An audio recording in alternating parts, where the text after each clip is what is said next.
L'outil le plus complet dans Elements CAD est l'objet armoire. Je place cet objet dans le dessin, et d'un clic, je l'ai maintenant positionné dans le dessin.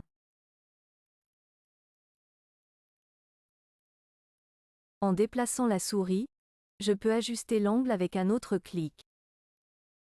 L'objet qui en résulte est l'objet armoire.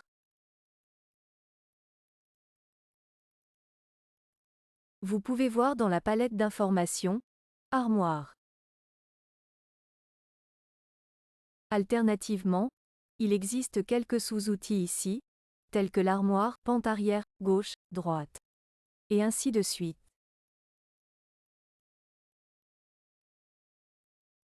Je choisis simplement armoire L pour une pente à gauche. Avec un clic de souris, l'objet est positionné. Cliquez ici, et maintenant une demande apparaît pour l'inclinaison du segment.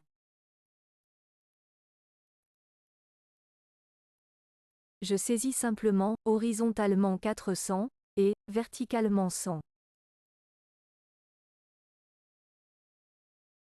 Maintenant, l'objet est complètement construit. Si je passe à la vue de face, nous pouvons voir l'inclinaison ici, mais l'objet est toujours le même, c'est toujours un objet armoire.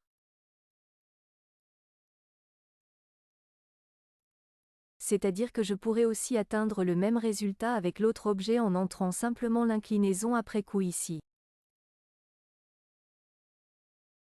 En outre, il existe des objets tels que côté gauche, droit ou uni d'armoire.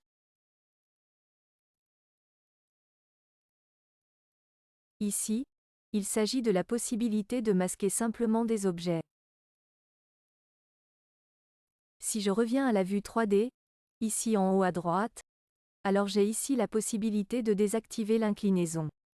Je clique simplement pour la supprimer et j'ai à nouveau une armoire normale.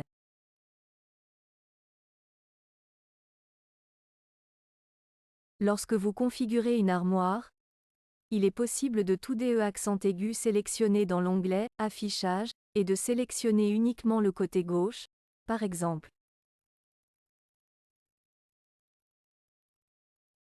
Et c'est précisément cet effet que l'on obtient lorsque l'on choisit l'un de ces objets. Le résultat est toujours l'objet « armoire ». Seulement les paramètres par défaut sont légèrement différents.